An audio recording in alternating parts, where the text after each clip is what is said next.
Hello दोस्तों, good morning. स्वागत है एक बार फिर से आप सभी का एनजेटी एजुकेशन में। दोस्तों, आज है 30 जनवरी। आज की वीडियो में हम लोग बात करेंगे 30 जनवरी 2023 के मोस्ट इंपॉर्टेंट करंट अफेयर के क्वेश्चंस के बारे में।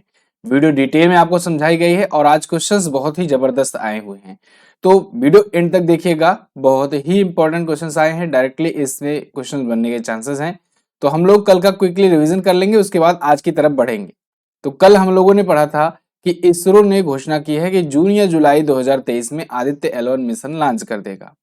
वहीं पर्यटन मंत्रालय ने लाल किले के लॉन में 6 दिवसीय मेगा इवेंट भारत पर्व का आयोजन किया और स्मारक योजना के तहत केंद्र सरकार ने 1000 से ज्यादा स्थलों को निजी क्षेत्र को सौंपने का फैसला लिया है। वहीं फरवरी 2023 में प्रकृति और पक्षी महोत्सव के 7वें संस्करण की मेजबानी उत्तर प्रदेश करेगा उत्तर प्रदेश के महोबा जिले में। और कनाडा ने दुनिया के पहले फोटोनिक आधारित क्वांटम कंप्यूटर का व्यवसायीकरण करने की घोषणा की है। शेयर बाजार में T+1 निपटान प्रणाली भारत में लागू हो गया है। ऐसा करने वाला भारत दूसरा देश बन गया है चाइना के बाद। और ऑस्ट्रेलियाई ओपन टेनिस में मिश्रित युगल का खिताब जीता है लुइसा स्टेफनी और राफेल मोटोस ने। इनकी जोड़ी ने भारत की जोड़ी रोहन बोपन्ना और सानिया मिर्जा को हरा करके जीता हुआ है। और आज हम लोग बात करेंगे मेंस सिंगल और विमेंस सिंगल के ऑस्ट्रेलियन ओपन के। तो केंद्रीय मंत्री ने नेशनल लॉजिस्टिक पोर्टल मरीन का उद्घाटन किया है। सर्बानंद सोनोवाल जी हैं, इन्होंने लॉन्च किया है। ठीक है। और चाइना ने उत्तराखंड बॉर्डर के पास में भारत के पास में नया एक बांध बनाया है, डैम बनाया है। साबिर अली, जिन्हें आयरन मैन ऑफ इंडिया कहा जाता था, इनका अभी निधन हो गया है। ये टॉप 10 करंट अफेयर के क्वेश्चन थे कल की वीडियो से, जिनका आपने किया क्विकली रिवीजन। अब आज की करंट अफेयर। पहला और इंपॉर्टेंट क्वेश्चन, हाल ही में हिंडनबर्ग की रिपोर्ट आई और उसके बाद फोर्ब्स की लिस्ट में गौतम अडानी किस स्थान पर आ गए।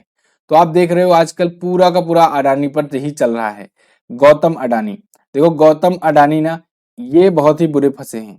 हिंडनबर्ग की एक रिपोर्ट आई और ये दुनिया के तीसरे सबसे अमीर व्यक्ति थे, वहां से गिर करके ये आ गए 7वें पोजीशन पर फोर्ब्स की लिस्ट के अनुसार। तो ये 7वें पोजीशन पर आज के टाइम पर आ गए। पूरा मामला समझते हैं हम लोग। इस पर मैं वीडियो बनाने वाला था, लेकिन अब कल समय नहीं मिल पाया। एक्चुअली में अभी कोर्सेज चल रहे हैं तेजी से, और लोको पायलट बैच जो है वो आपका तेजी से चल रहा है, इस वजह से अभी इसमें वीडियोज नहीं आ पा रही हैं यहाँ पर। लेकिन कोई बात नहीं, आज अगर टाइम मिलेगा तो मैं हिंडनबर्ग रिपोर्ट को और डिटेल में आपको बताऊंगा। फिलहाल इतना जान लो मोटा मोटा कि उस हिंडनबर्ग रिपोर्ट ने 88 सवाल दागे हैं गौतम अडानी की कंपनी से, अडानी ग्रुप से। और उन 88 सवालों में कुछ ऐसे तीखे सवाल हैं जिसमें ये कहा गया है कि ये अपना कंपनी का मुनाफा बढ़ाने के लिए क्या करते हैं, सेल कंपनियों का सहारा लेते हैं। और ये बाहर की जाकर के किसी देश में जहां पर टैक्स जो है उतना नहीं लगता है, उन देशों में जाकर के कंपनी का हेडक्वार्टर बनाते हैं या उन देशों में कंपनी स्थापित करते हैं टैक्स बचाने के लिए। फिर उन कंपनियों को यहाँ से इन्वेस्ट करते हैं और उन कंपनियों के थ्रू भारत में अपने फर्म्स में इन्वेस्ट करवाते हैं। तो इस हिसाब से ये दिखाते हैं कि एफडीआई हुआ है, जबकि वो एक्चुअल में इन्हीं की कंपनी रहती है। तो ये सब इन्होंने ऐसे ऐसे कुछ 88 सवाल इन्होंने दागे हुए हैं, और इन सबको देखते हुए अडानी शेयर लगातार गिरता जा रहा है। और ऐसा गिर रहा है कि आप सोचिए, ये दुनिया के तीसरे सबसे अमीर व्यक्ति थे, अब पहुंच गए हैं 7वें स्थान पर। लगातार इनके शेयर्स में गिरावट देखी जा रही है। 22.6 अरब डॉलर कम हो गया है। टॉप पर अगर बात करें तो अभी के टाइम पर बर्नार्ड अर्नल्ड जो हैं ये टॉप पर बने हुए हैं, एलवीएमएच के, फ्रांस के अरबपति हैं। और एलन मस्क ये सेकंड पर हैं। ठीक है। गौतम अडानी पहुंच गए हैं 7वें पर और मुकेश अंबानी है 10वें स्थान पर। फिलहाल अभी भी ये एशिया के सबसे अमीर व्यक्ति बने हुए हैं। आगे देखते हैं, ऑस्ट्रेलियन ओपन 2023 के पुरुष एकल का खिताब किसने जीता। तो देखो, ग्रैंड स्लैम का पहला संस्करण हो चुका है। पहला ग्रैंड स्लैम, 4 ग्रैंड स्लैम होते हैं ना साल भर में, तो पहला वाला ऑस्ट्रेलियन ओपन होता है, ये हो चुका है। तो ऑस्ट्रेलियन ओपन में पुरुष एकल का खिताब जीत लिया है नोवाक जोकोविच ने। नोवाक जोकोविच जो कि ऑस्ट्रेलियन ओपन सबसे अच्छा खेलते हैं, इन्होंने 10वीं बार ऑस्ट्रेलियन ओपन जीता है। कौन सी बार? 10वीं बार। 10 बार तो केवल और केवल ऑस्ट्रेलियन ओपन जीते हुए हैं। ओवरऑल इन्होंने 22वीं बार अपना ग्रैंड स्लैम जीता है।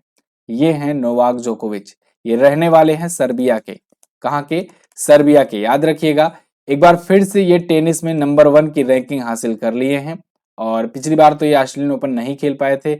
आपने देखा था कि कोविड की टेस्टिंग होनी थी और इन्होंने कहा कि मैं कोविड की टेस्टिंग नहीं कराऊंगा क्योंकि मैंने वैक्सीन नहीं लगाया हुआ है। तो वैक्सीनेशन ना होने की वजह से इनको खेलने से मना कर दिया था और इन्होंने साफ साफ कहा ठीक है मैं नहीं खेलूंगा चलेगा, लेकिन मैं वैक्सीन नहीं लगवाऊंगा। ठीक है, वो जो कोविड नहीं है, तो इस वजह से ये पिछली बार नहीं खेले थे, लेकिन इस बार खेले और इस बार भी जीत दर्ज कर लिए। फिलहाल सबसे ज्यादा ग्रैंड स्लैम जीतने का रिकॉर्ड था राफेल नडाल के पास, 22 ग्रैंड स्लैम, और 22 इनका भी हो गया है, तो दोनों पहुंच गए हैं बराबरी पर। ठीक है, महिला एकल में अगर बात करें तो विमेन सिंगल में ऑस्ट्रेलियन ओपन में जीत लिया है अरीना सबालेंका ने। ये है बेलारूस की। बेलारूस वही देश है जिसने रसिया का सपोर्ट किया था, तो विंबलडन ने पिछली बार इनको बैन कर दिया था। इस बार देखो विंबलडन क्या करता है। फिलहाल अरीना सबलेंका ने जीत लिया है, इनके करियर का ये पहला ग्रैंड स्लैम है। इन्होंने कजाकिस्तान की आर्याना रायबकिना को हराया है। अब वैसे ऑस्ट्रेलियन ओपन आया हुआ है, तो ऑस्ट्रेलियन ओपन हम लोग जान लेते हैं किस प्रकार के खेल के मैदान पर खेला जाता है। तो ये रबर या हार्ड कोर्ट पर खेला जाता है, हार्ड कोर्ट पर। ठीक है, और वहीं अगर बात किया जाए इसके बाद जो होगा फ्रेंच ओपन, तो फ्रेंच ओपन खेला जाएगा दोस्तों क्ले कोर्ट पर या मिट्टी के मैदान पर। फिर होगा विंबलडन ओपन, विंबलडन ओपन खेला जाएगा ग्रास के मैदान पर या कहें ग्रीन ग्रास, हरी घास के मैदान पर। सबसे पुराना ग्रैंड स्लैम है विंबलडन ओपन, इसे याद रखिएगा, इंपॉर्टेंट है। यूएस ओपन होता है, अगेन यूएस ओपन रबर और हैंड हार्ड कोर्ट पर खेला जाता है। क्लियर, आगे देखते हैं। हाल ही में किसने भारत में सी फीड्स द वर्ल्ड प्रोग्राम शुरू किया? तो दोस्तों भारत में सी फीड्स द वर्ल्ड प्रोग्राम शुरू किया है पेप्सिको फाउंडेशन ने। पेप्सिको कंपनी की ही पेप्सिको फाउंडेशन है और उसने केयर के साथ मिलकर के यानी एक और फाउंडेशन के साथ मिलकर के सी फीड्स द वर्ल्ड्स प्रोग्राम नाम से एक प्रोग्राम लॉन्च किया है। इसने ये प्रोग्राम इसलिए लॉन्च किया है जिससे एक अस्थायी प्रशिक्षण और आर्थिक सहायता प्रदान किया जा सके, खास करके छोटे स्तर की जो महिला उत्पादक हैं उनकी भूमिका मजबूत की जा सके। तो पश्चिम बंगाल के कूच बिहार और अलीपुरद्वार जिलों में ये शुरू किया गया है। इसका उद्देश्य है कि 48,000 से ज्यादा महिलाओं की स्थिति में सुधार लाया जा सके। वैसे पेप्सिको कंपनी की अगर बात करें तो 1898 में इसकी स्थापना हुई थी। हेडक्वार्टर इसका न्यूयॉर्क में है। सीईओ है रमन लुगुआर्ता। याद रखिए एक टाइम पर इसकी सीईओ इंदिरा नूई हुआ करती थी, इंदिरा नूई। ठीक है, भारतीय थी। अगला, हाल ही में भारत ने किस देश को सिंधु नदी जल समझौता संधि में संशोधन के लिए नोटिस भेजा है? जैसा कि मैंने आपको बताया आज सब के सब इंपॉर्टेंट क्वेश्चन बहुत ही ज्यादा हैं, तो पूरी की पूरी वीडियो ध्यान से देखिएगा, बहुत अच्छे अच्छे क्वेश्चन आए हैं। आज की वीडियो से समझ लो 3 से 4 क्वेश्चन तो डायरेक्टली पूछे जाने के चांसेस हैं। भारत ने सिंधु नदी जल समझौता संधि में संशोधन के लिए पाकिस्तान को भेज दिया है नोटिस कि अब आ जाओ भाई, 90 दिन के अंदर आपके पास टाइम है, जल्दी से आ जाओ, मेज पर बैठो, बातचीत करो, वरना हम लोग बहुत कुछ कर देंगे। क्या कर देंगे? अपना पानी रोक देंगे। पानी रोक देंगे तो पाकिस्तान में पानी जाएगा ही नहीं, और आप जो है जो भूख की वजह से तड़प रहे ही हो, मर रहे ही हो, प्यास की वजह से भी मरोगे। यहां पर आप देखोगे द हिंदू का आर्टिकल है, India send notice to Pakistan to amend 1960 Indus water treaty. Bharat ने पाकिस्तान को नोटिस भेजा है कि 1960 में जो हुआ था ना सिंधु नदी जल समझौता, उसमें करना है संशोधन और इसको अब तुम्हें मानना ही पड़ेगा। इसीलिए 90 दिन के भीतर आ जाओ जल्दी से। देखो 1960 में सिंधु नदी जल समझौता जब हुआ था तो मध्यस्थता करी थी वर्ल्ड बैंक ने। वहां पर भारत दोस्तों ये समझ लो उदारता दिखाते हुए पाकिस्तान की शर्तों पर कर दिया था ट्रीटी, चलो ठीक है, 3 नदियों का पानी तुम ले जाना, 3 नदियों का पानी हमारे यहाँ आएगा। तो भारत और पाकिस्तान के बीच में देखो एक्चुअली में क्या है ना, पंजाब जो है, पंजाब का अगर आप इतिहास जानोगे तो पहले के टाइम पर इसे पांचाल कहा जाता था। क्या कहा जाता था? पांचाल कहा जाता था। पांचाल इसलिए कहा जाता था क्योंकि यहाँ पर 5 चलने वाली नदियां थी। ठीक है, 5 नदियां बहती थी, 5 नदियां बहती थी, तो 5 नदियों की वजह से पांचाल और इसी की वजह से इसका नाम पंजाब पड़ा था। तो ये 5 नदियां जो थी ना, ये नदियों में चिनाब, झेलम और ब्यास, रावी, सतलज ये थी। सिंधु नदी एक बड़ी नदी है, वो जम्मू कश्मीर से होकर के ऐसे जाती है और ये 5 नदियां ऐसे ऐसे पंजाब में होकर के ऐसे जाती हैं और चिनाब से होते हुए मिलती है कुछ ऐसे। ठीक है, मैप अगर अभी एडिटिंग के टाइम पर यहाँ पर लगा दूंगा, आप देख लीजिएगा। तो एक्चुअली में जब बंटवारा हुआ भारत पाकिस्तान का, तो आधा पंजाब आया भारत के पास और आधा आधा क्या कहें, आधा से ज्यादा हिस्सा पाकिस्तान के पास चला गया। सिर्फ आपके यहाँ पंजाब नहीं है, पाकिस्तान में भी पंजाब प्रांत है और अपने वाले पंजाब से ज्यादा बड़ा वहां का प्रांत है, ठीक है। तो यानी बड़ा हिस्सा वाला पंजाब उनके यहाँ चला गया। तो इस वजह से क्या हुआ कि पानी जो है, जो नदियां हैं वो थोड़ी ना बटेंगी, वो तो पानी जाएगा ही भाई, आगे चल करके चिनाब नदी में मिल करके वो सिंधु नदी में जाकर के मिल रही है, ठीक है। तो वो नदियों का पानी भारत ने कहा ठीक है 3 नदी का पानी तुम ले लो, 3 नदी का पानी हम लोग ले लेंगे। तो ब्यास, रावी, सतलज ये भारत के द्वारा कंट्रोल में आया, भारत के पास। और सिंधु, झेलम और चिनाब नदी, इन तीनों का पानी पाकिस्तान के पास गया। लेकिन अब ये झेलम, चिनाब जो है और सिंधु जो है, ये भारत से ही होकर जाता है। भारत जब चाहे तब इस पानी को मोड़कर अपने देशों में कर ले, ठीक है। और पाकिस्तान के पास पानी ही ना जाए, पाकिस्तान प्यास के मारे मर जाएगा, ठीक है। तो इसको लेकर के भारत ने दिया है इनको नोटिस कि भाई अब अगर हमसे पानी चाहिए तो हमारी भी शर्त अब आपको मानना होगा। समझ में आ गया बात? आगे बढ़ते हैं। किस भारतीय अमेरिकी अंतरिक्ष यात्री को यूएस वायुसेना के ब्रिगेडियर जनरल पद के लिए नामित किया गया? तो दोस्तों राजाचारी को, जो कि एक भारतीय अमेरिकी अंतरिक्ष यात्री हैं, इनको यूएस वायुसेना का, यूएस एयरफोर्स का ब्रिगेडियर जनरल पद से नामित किया गया है। आपको याद होगा दोस्तों, जब नासा और स्पेस एक्स ने मिलकर के एक मिशन किया था, इंटरनेशनल स्पेस स्टेशन पर भेजा था, तो उसमें ये भी गए हुए थे राजाचारी।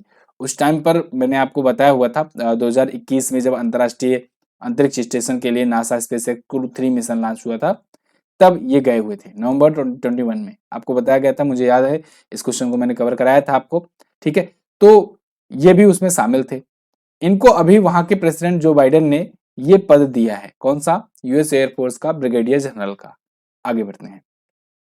करंट अफेयर का रिवीजन करेंगे 2022 का, जिससे आप पिछले साल का भी रिवीजन करते चलो। देखो 10-10 क्वेश्चन करते करते देखो थोड़ा थोड़ा आयुर्वेदिक दवा लेते लेते हम लोग 220 से 230 क्वेश्चन हम लोग सॉल्व कर चुके हैं, ठीक है। तो ऐसे ही आप 10-10 क्वेश्चन पिछला बस रिवाइज करो, डेली रेगुलरिटी बस बनाकर रखो, आपको बहुत ही अच्छे तरीके से करंट अफेयर तैयार हो जाएगा।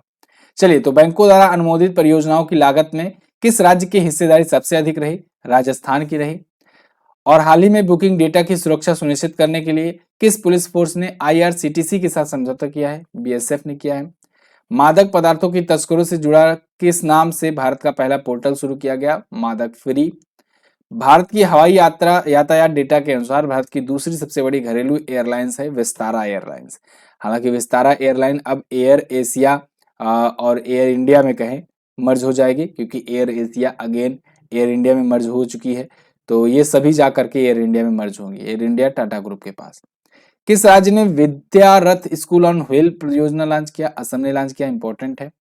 भारत का पहला गोल्ड और सिल्वर फंड किसने पेश किया है? इडलवाइज म्यूचुअल फंड ने। अच्छा, एक चीज और मैंने आपको बताया था, भारत में एक समान गोल्ड रेट जारी करने वाला पहला राज्य कौन सा है? तो वो असम है। वहां पर गोल्ड का प्राइस एक समान हर जगह। भारत ने किस देश के से 6Tu-160 लंबी दूरी की बम वर्षक खरीदने की घोषणा की? रसिया के साथ। बजाज इलेक्ट्रिकल्स के एमडी और सीईओ अनुज पोद्दार बने। और किस थीम के साथ विश्व फोटोग्राफी दिवस 2022 मनाया गया? इट टेक्स ए विलेज के नाम से। सी विजिल ऐप गोवा ने लॉन्च किया है। क्लियर? अब 230 क्वेश्चन हम लोग 2022 का रिवाइज कर चुके हैं। अच्छा दोस्तों, एक जरूरी जानकारी देनी थी, जिन जिन लोगों को आरआरबी एएलपी बैच ज्वाइन करना है, शताब्दी बैच लॉन्च हो चुका है और शताब्दी बैच अब स्टार्ट हो चुका है। इसमें वीडियोज आनी शुरू हो चुकी हैं, क्लासेज आनी शुरू हो चुकी हैं। तो जिनको जिनको ज्वाइन करना है वो बैच ज्वाइन कर लें। अभी अगर ज्वाइन करते हो बहुत ही सही मौका है, क्योंकि आपको अच्छे से टाइम मिल जाएगा, आप अच्छे से प्रिपेयर कर पाओगे। और आरआरबी एएलपी किस प्रकार से आपको तैयारी करनी है, कितनी निश्चित तैयारी करनी है जिससे आपका सिलेक्शन हो जाए, ये मैं आपको बताऊंगा। पूरा अच्छे तरीके से आपका बैच पूरा कंप्लीट कराया जाएगा, आप उसे ज्वाइन कर सकते हैं। अभी के लिए आपको कूपन कोड में यूज करना है आजादी, ठीक है। इस कूपन कोड को यूज करते हैं अगर आप, तो आप भारी डिस्काउंट प्राप्त कर सकते हैं। जाइए एमजेटी ऐप डाउनलोड कीजिए और उस ऐप में जाकर के इस बैच को अभी परचेज कीजिए, ज्वाइन कर लीजिए, क्योंकि अभी से अगर तैयारी आप शुरू कर देंगे ना तो बहुत ही अच्छी तैयारी हो जाएगी एग्जाम के आने से पहले पहले तक। आगे क्वेश्चन देखते हैं। किस राज्य में लड़कियों के लिए प्रोजेक्ट एस्पिरेशन लॉन्च किया गया?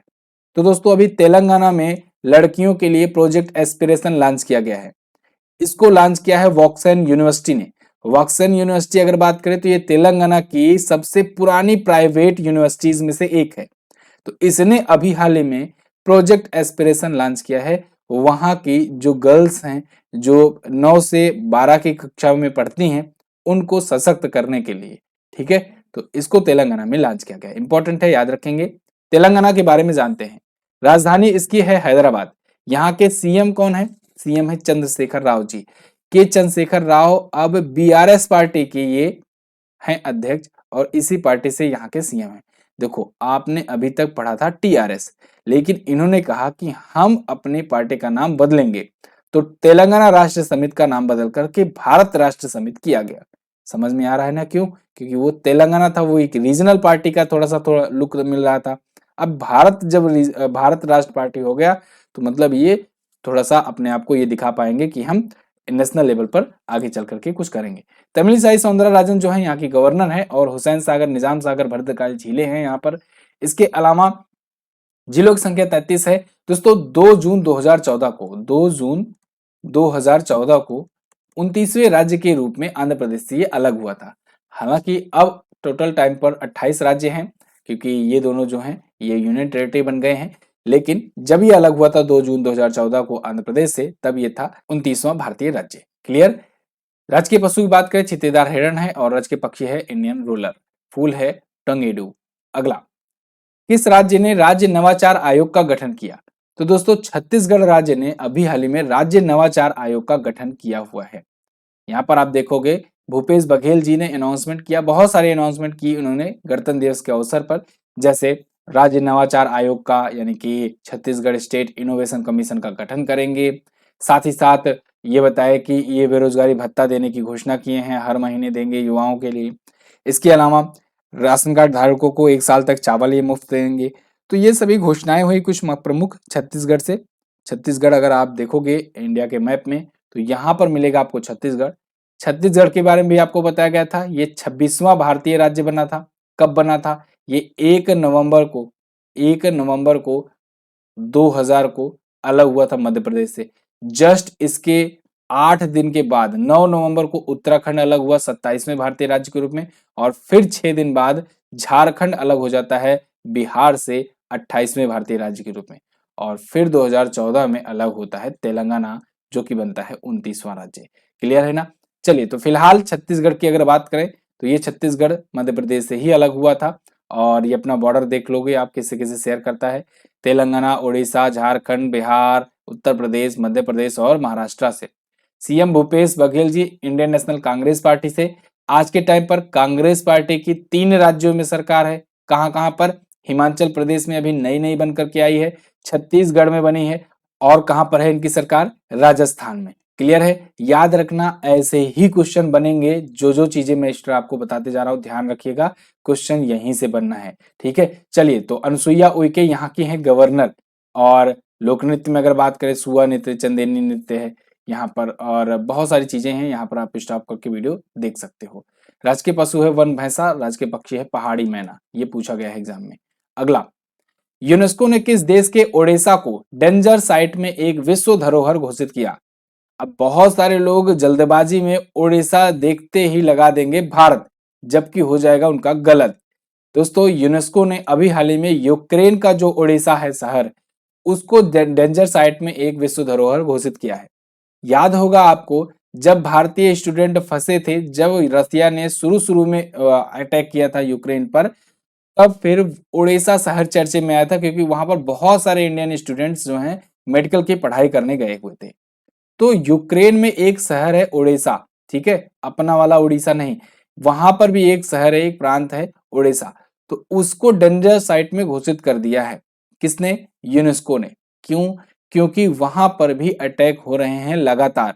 अब उसका वो बहुत पुराना इतिहास रहा है, ओडिशा सिटी का जो है। क्यों इतिहास रहा है? क्योंकि वहां पर पहले ना तुर्क साम्राज्य हुआ करता था, और वहां की जो महारानी कैथरीन है, इन्होंने तुर्क साम्राज्य से उसे छीना था, उड़ीसा की स्थापना की थी। बहुत सारे वहां पर पैलेसेस बनाए गए थे। तो वहां पर ऐसे ही है, वोरोन्स वाकी पैलेस, बहुत ज्यादा फेमस है, बहुत ज्यादा मशहूर है।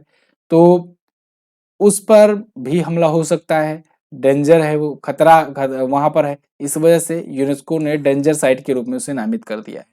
यूनेस्को के बारे में तो आपको पता ही होगा, United Nation Educational Scientific and Cultural Organization, 1945 में स्थापना हुई थी। आंद्रे अजोले इसके कौन है? प्रमुख है। हेडक्वार्टर कहाँ पर है? पेरिस में है, फ्रांस में है। ठीक है, देखो बेसिक चीजें तो आपको रटी होनी चाहिए। अगला, डिजिटल क्रिकेट को बढ़ाने के लिए किसने next in global hackathon launch किया? तो दोस्तों डिजिटल क्रिकेट को बढ़ावा देने के लिए आईसीसी ने अभी हाल ही में एनआईयूएम के साथ मिल करके नेक्स्ट इन नाम से ग्लोबल हैकथॉन लॉन्च किया है। तो बी और C both option are correct हो जाएगा यहाँ पर। तो देखो आईसीसी एनआईयूएम जो है ये मिल करके नेक्स्ट इन नाम से एक ग्लोबल हैकथॉन लॉन्च कर रहे हैं। तो इससे क्या होगा, इससे क्रिकेट के प्रति लोगों में अवेयरनेस थोड़ा बढ़ेगी, क्योंकि आप आजकल देख रहे हो ना ऑनलाइन गेमिंग को ज्यादा बढ़ावा मिल रहा है, ऑनलाइन गेमिंग के ही पीछे लोग भाग रहे हैं और इसका बहुत तेजी से प्रचार प्रसार हो रहा है। तो ऐसे में ये लोग सोचे क्यों ना क्रिकेट को भी ऑनलाइन लाया जाए और ऑनलाइन इसको भी प्रमोट किया जाए। हालांकि ऐसा नहीं है कि इससे पहले क्रिकेट का गेम नहीं था मोबाइल में, पहले भी था, लेकिन आईसीसी ऑफिशियल तरीके से अब ये लॉन्च करेगा तो कुछ यूनिक करेगा, हो सकता है आर्टिफिशियल इंटेलिजेंस वगैरह का या फिर बहुत सारी नई नई टेक्नोलॉजी जैसे कि मेटावर्स का ये लोग सहारा ले। फिलहाल जो भी है हम लोग बात करेंगे यहाँ पर ऑनलाइन गेमिंग की। ऑनलाइन गेमिंग आपको याद होगा मेघालय के शिलांग में एक सेंटर खोला गया है ऑनलाइन गेमिंग के लिए, और ये पहला सेंटर है भारत का, ठीक है, ऑफिशियल तरीके से स्थापित जो किया गया है। आगे बढ़ते हैं। और वहीं ऑनलाइन गेम खेलने के मामले में एक रिपोर्ट अभी आई थी जिसमें यूपी वाले लड़के टॉप पे किए थे, ठीक है। अगला क्वेश्चन मोस्ट इंपॉर्टेंट, अंडर 19 महिला टी20 वर्ल्ड कप 2023 किसने जीता? बहुत ज्यादा इंपॉर्टेंट है दोस्तों। अंडर 19 का महिला टी20 वर्ल्ड कप पहली बार आयोजित किया गया और इसमें जीत लिया भारत की टीम ने। भारत की टीम ने इंग्लैंड को हरा करके जीत लिया है पहला टी20 वर्ल्ड कप अंडर 19 का, ठीक है। ध्यान रखिएगा भारतीय महिलाओं कैटेगरी की थी। सैफाली वर्मा जो है ये कैप्टन थी। देखो अब आप कहोगे सर सैफाली वर्मा तो नेशनल टीम में खेलती हैं तो ये अंडर 19 में कैसे आ गई? ये नेशनल टीम में तो खेलती तो हैं, लेकिन 16 साल में ही ये डेब्यू कर दी थी नेशनल टीम में, और सबसे कम उम्र की खिलाड़ी भी बनी थी, सबसे कम उम्र की बहुत सारे रिकॉर्ड भी बनाई जैसे शतक अर्धशतक वगैरह वगैरह। लेकिन अभी इनकी 19 साल से उम्र कम है तो ये अंडर 19 में भी खेल ले रही हैं। वहां पर कैप्टन थी और इन्होंने अपनी कप्तानी में पहली बार चैंपियन बना दिया। अच्छा एक चीज आपको सिमिलर लग रही है कि नहीं, जब 2007 में टी20 वर्ल्ड कप शुरू हुआ था पुरुषों का, तब भी पहली बार भारत ने ही जीता था। याद है ना, धोनी की कप्तानी में पहला वर्ल्ड कप भारत ने ही जीता था। और अब पहली बार अंडर 19 का महिला टी20 वर्ल्ड कप करा गया और इसको भी भारत ने ही जीत लिया है। फिलहाल ये आयोजित हुआ दक्षिण अफ्रीका में। भारत की कप्तान सैफाली वर्मा, इंग्लैंड रहा उप विजेता। ये थे आज के दिन के टॉप 10 करंट अफेयर के क्वेश्चंस। कैसी लगी वीडियो आप लोग कमेंट करके हमें जरूर बताइएगा। आप लोग सपोर्ट जरूर किया कीजिए, वीडियो को शेयर कर दिया कीजिए यार, क्योंकि आप लोग अगर शेयर नहीं करोगे तब फिर मोटिवेशन कैसे बढ़ेगा। हम लोग देखो रोजाना बस लगभग 5000 से 5500 के व्यू के आसपास में रह जाते हैं, इतने ही लोग हैं। नए नए लोग भी आते हैं, कुछ लोग जुड़ते हैं धीरे धीरे, लेकिन पुराने लोग जो हैं वो शेयर नहीं करते हैं। आप लोग वीडियो को शेयर किया करो, जिससे शेयर करोगे और लोगों के पास बात पहुंचेगी, थोड़ा सा हमारा भी मोटिवेशन बढ़ेगा, आपके लिए और अच्छी अच्छी चीजें लेकर के आऊंगा, ठीक है। तो प्लीज वीडियो को शेयर जरूर कर दिया करो। जो भी आपके पास व्हाट्सएप ग्रुप है, फेसबुक ग्रुप है या टेलीग्राम ग्रुप है, उन पर वीडियो को जरूर शेयर किया करो। अब बात करते हैं लास्ट डे के क्वेश्चंस की। भारत का सर्वोच्च वीरता पुरस्कार पूछा गया था। तो दोस्तों देखो परमवीर चक्र अगर ऑप्शन में है तो आपको हमेशा यही लगाना है। अगर परमवीर चक्र ऑप्शन में नहीं है तो आपको देखना है अशोक चक्र कहाँ है, इसको लगा देना है, ठीक है। ध्यान रहे अगर पूछा जाए शांति के क्षेत्र में तब आपको लगाना है अशोक चक्र, और अगर युद्ध के क्षेत्र में पूछा जाए तब आपको परमवीर चक्र लगाना है, लेकिन ओवरऑल में परमवीर चक्र ही टॉप पर रहेगा। स्टैचू ऑफ प्रॉस्पेरिटी ये कर्नाटक में है, कैंपेगौड़ा जी की मूर्ति है। आज आपके लिए क्या क्वेश्चन है, विश्व में सबसे अधिक तटीय सीमा वाला देश कौन सा है? सबसे बड़ा तटीय सीमा वाला देश बता देना, सबसे बड़ा तटीय सीमा वाला भारत का राज्य बता देना। बीसीसीआई के वर्तमान अध्यक्ष कौन है ये आपको बता देना है, ठीक है। दोनों क्वेश्चन के बारे में जो भी पता होगा ज्यादा से ज्यादा डिटेल लिखने का प्रयास करना, आसपास के भी पॉइंट्स लिखना जरूर। चलिए मिलते हैं दोस्तों अगली वीडियो में, और अगर जिनको बैच ज्वाइन करना है वो व्हाट्सएप पर भी सपोर्ट समझ सकते हैं, सपोर्ट ले सकते हैं, और बाकी चीजें आपको एमजेटीए पर मिल ही जाएंगी। वीडियो कोर्स सेक्शन में आपको जाकर के सारा कुछ मिल जाएगा। चलिए बहुत बहुत धन्यवाद यहाँ तक वीडियो देखने के लिए। मिलेंगे दोस्तों अगली वीडियो में, तब तक के लिए नमस्कार, जय हिंद, वंदे मातरम।